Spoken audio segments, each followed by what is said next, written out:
Disney Plus is 1 year today, and this is going to be my review of Disney Plus after 1 year. Now, let me tell you, I am subscribed to a 3-year plan, so that's 1 year off, and I've thoroughly enjoyed it.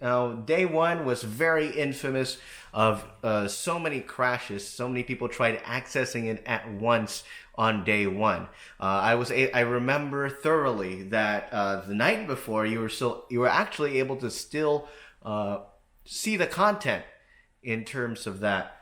So that was pretty awesome. And then the next day, everybody tries coming in all at once. 10 million people on the first day joined Disney Plus. And after 1 year, the total stands at 73.7 million subscribers worldwide. And that equates to the entire United States market for Netflix. And Netflix is at 167 million subscribers. That is really, really awesome. It beats out the expectations. Anyways, let's talk about programming. Programming on Disney Plus, day one at least, was filled to the brim.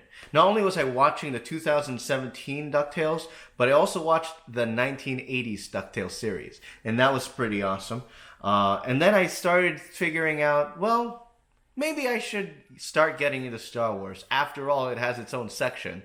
And I basically took the entire month of November all the way down through May of this year, watching Star Wars religiously. And I found out that, geez, why didn't I join the Star Wars, or why didn't I become a Star Wars fan earlier in my life? Because a lot of people have been talking about it. They've been saying that it's been a huge part of their childhoods. And then there's me, 20-year-old me, late to the game, possibly 12 years too late. Now, a lot of the series that I've been watching, aside from Star Wars, but including Star Wars at least, the Imagineering story, The World According to Jeff Goldblum, the first season of High School Musical, the series, the holiday movie Noel, as well as Star Wars: The Clone Wars,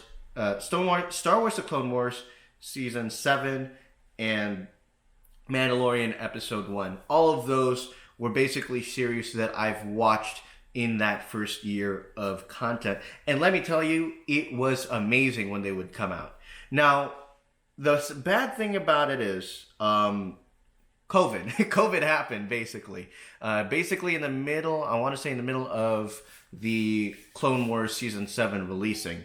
During that time, we were able to get that weekly content fix for the Clone Wars. But then basically after that, because there's many stoppages that was caused by the COVID, there wasn't really anything that summer. The biggest thing that happened, though, over the summer was Hamilton. And Hamilton really, really engaged not only just the Disney community, but also Hamilton fans everywhere. Additional content over the summer included Beyonce's visual album Black is King, as well as other content drops. But really, it was a pretty empty summer. You know, it's made this part of Disney Plus's first year a little bit of an empty thing. I know we're expecting a lot more series. They announced today that WandaVision will be releasing on January 15th, but we are still yet to hear any word of the Bad Batch series that's coming next year. But most importantly, High School Musical, the series, Season 2, Jeff Goldblum, Season 2, and many of these other ones. I've also been watching Gordon Ramsay. Now, Gordon Ramsay's his series on Nat Geo is also on Disney Plus as well, and I think that dropped sometime in the summer. I don't remember. And as well as the holiday specials, which are coming sometime in the next few weeks. Mulan is the big, I think, yeah, it's the big one from, I want to say September. But, you know, there were many controversies with that movie when that came out. And it was behind a paywall, a $30 paywall. And I personally didn't get it, but it's going to be coming actually to Disney Plus sometime in December for free. So I'll probably watch that then. But really, there wasn't much when COVID hit. Because all you had was Clone Wars Season 7, and that was it. We were waiting until the fall for Mandalorian Season 2. And that's pretty much it. So, content this year dropped off after the first few months. And once you've seen everything, you've seen everything. You know, you could watch Star Wars, but you could binge it every time, and sometimes it could get old. So I'm very excited to see what's going to happen in the next few years, because we're going to get a ton of content.